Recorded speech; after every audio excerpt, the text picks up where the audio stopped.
Alfonso, nous là.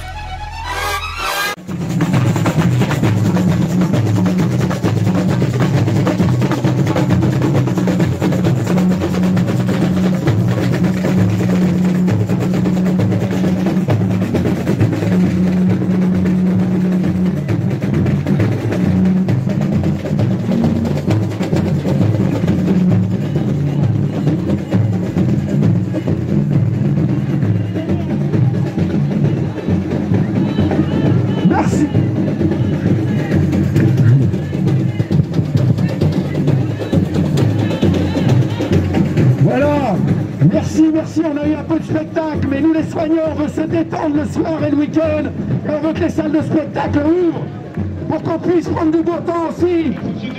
Et puis, yes.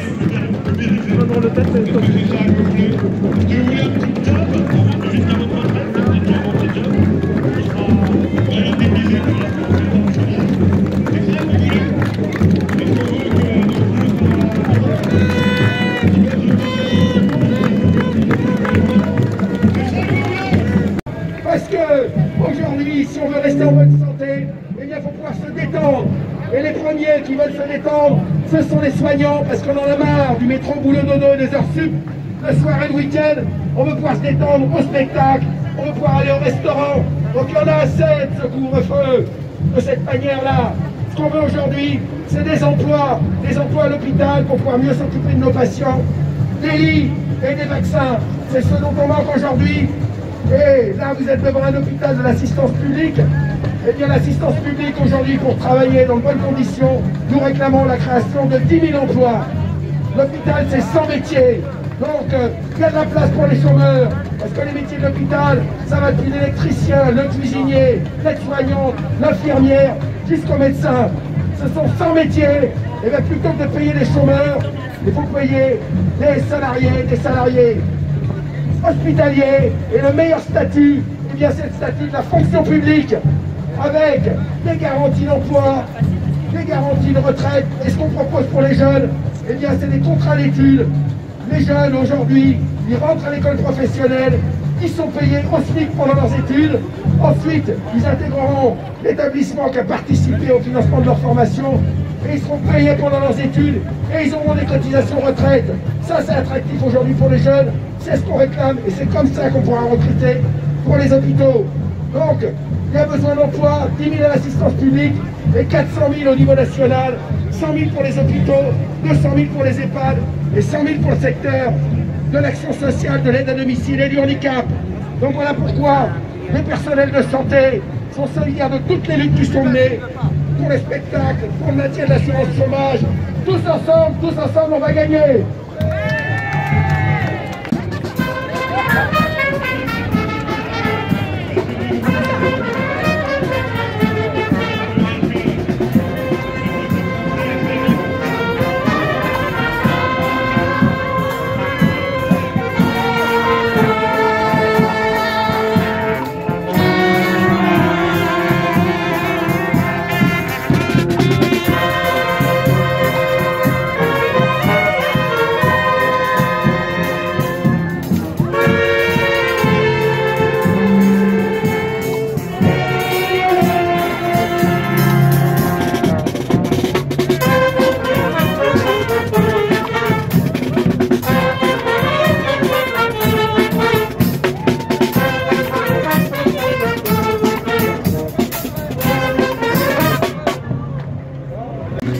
Parce que c'est bon pour la tête, et ce qui est bon pour la tête, c'est bon pour le corps. Et pour nous les soignants, eh bien on va pouvoir profiter de la culture le soir, le week-end. On en a marre du métro boulot dodo. Merci à vous.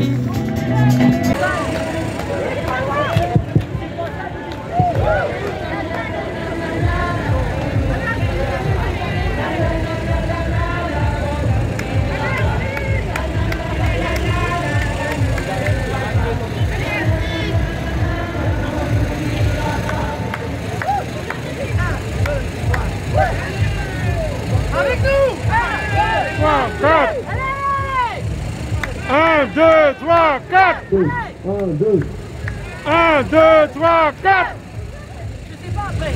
1, 2, 3, 4! 1, 2, 3, 4. 1, 2, 3, 4.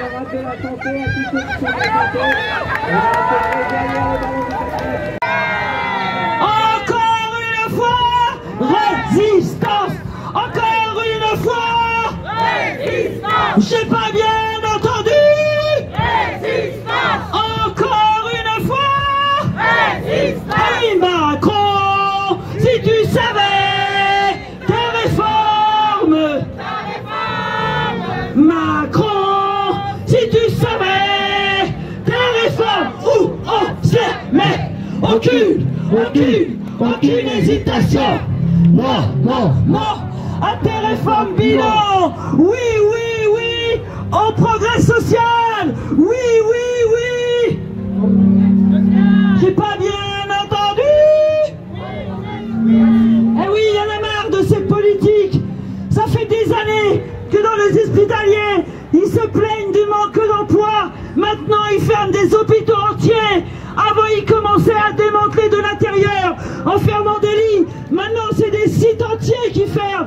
C'est inadmissible. On a besoin de soigner en qualité tout le monde, quelles que soient les personnes, de l'enfance jusqu'à la mort.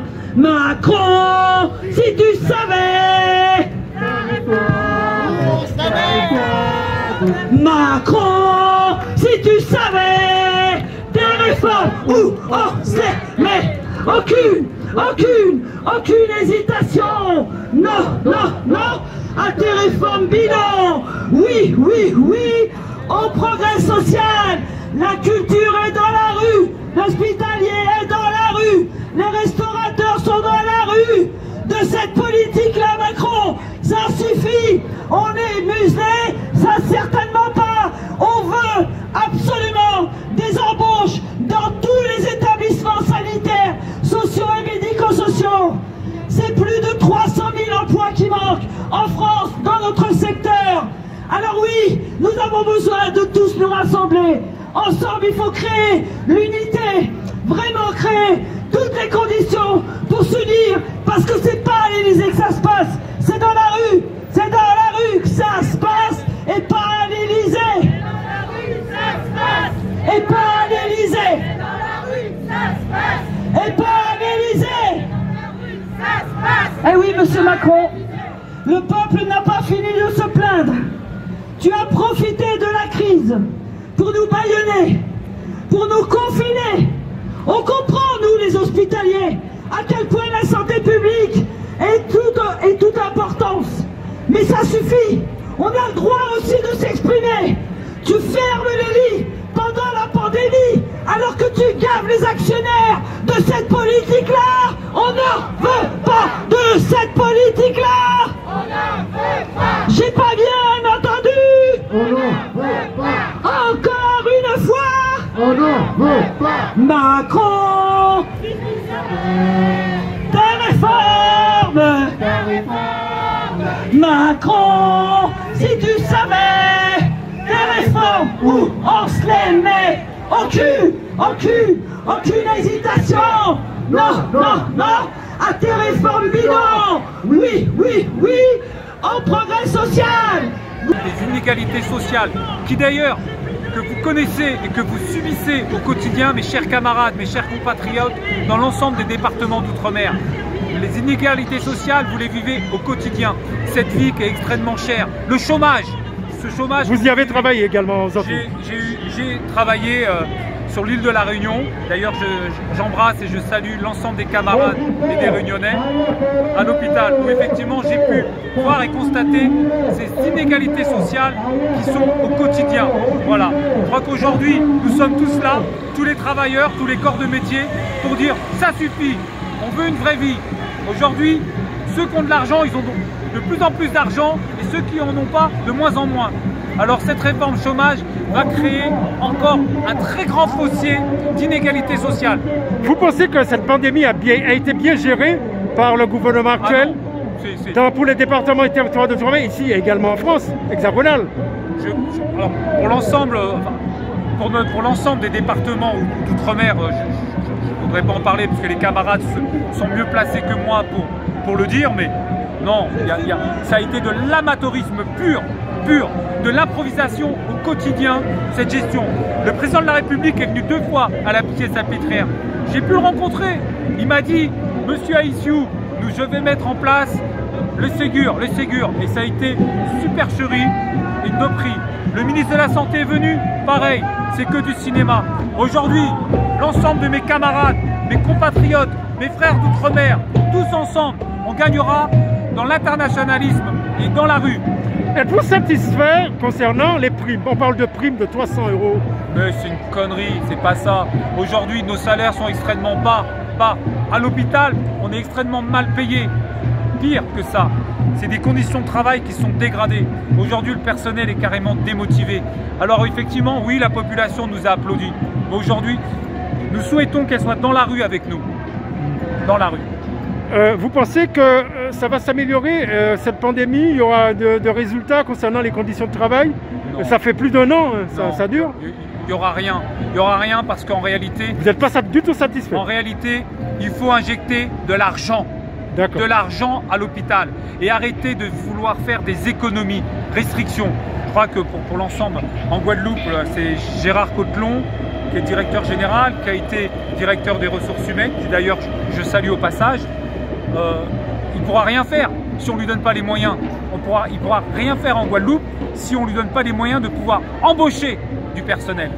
Qu'est-ce que cela vous fait quand on voit qu'on pousse les murs pour faire de la réa, y compris en France hexagonale et en Outre-mer quand il y a des manques de lits? C'est pareil, encore une fois, moi je le dirais avec mes mots, les départements d'outre-mer ont été laissés à l'abandon. Ils sont laissés à l'abandon et c'est une réalité. Je crois qu'aujourd'hui, on ne peut pas accepter ce qui se passe. J'ai toujours dit, les dernières grosses grèves qu'il y a eu dans les départements d'outre-mer, où il y a eu des gros combats, ça a mené des petites batailles, mais il faut qu'on y aille tous ensemble. Parce que ce qui se passe à l'outre-mer, ça nous concerne. Moi, quand je vois beaucoup de collègues qui ont de la famille en Martinique, en Guadeloupe, en Guyane, en Réunion, qui nous racontent que leurs enfants sont au chômage, que leurs enfants ne trouvent pas de travail, que s'ils veulent faire des études, ils sont obligés de s'expatrier du pays. Je dis bien du pays, c'est pas normal, c'est pas normal. Il n'y a pas assez d'écoles infirmières, des institutions voilà, pour accueillir nos jeunes? Il n'y a rien et aujourd'hui c'est carrément laissé à l'abandon. En tout cas, moi je suis très attaché à l'ensemble de nos départements d'outre-mer. Je vous embrasse très fort et j'ai hâte de revenir vous voir. Voilà, ça sera le mot de la fin. Qu'est-ce qu'il reste à faire? S'il y avait quelque chose à dire, un message à faire passer, un message fort, ce serait lequel pour vous? La solidarité internationale de peuple à peuple et d'aller au combat ensemble. Est-ce que vous pouvez vous représenter?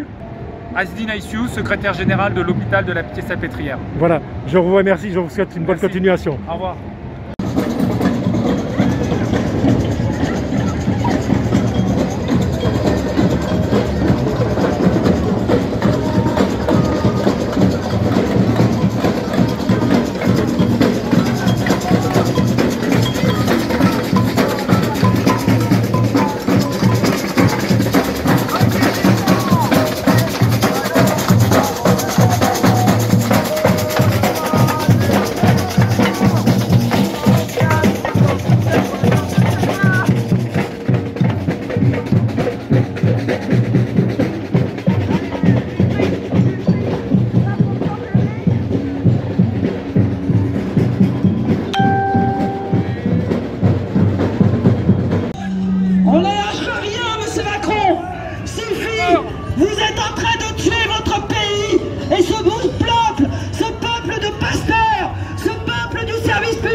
Macron, si tu savais tes réformes. Macron, si tu savais tes réformes. Oui, on se les met. Aucune hésitation. Non, à tes réformes bidons. Oui, au progrès social. Alfonso Moula.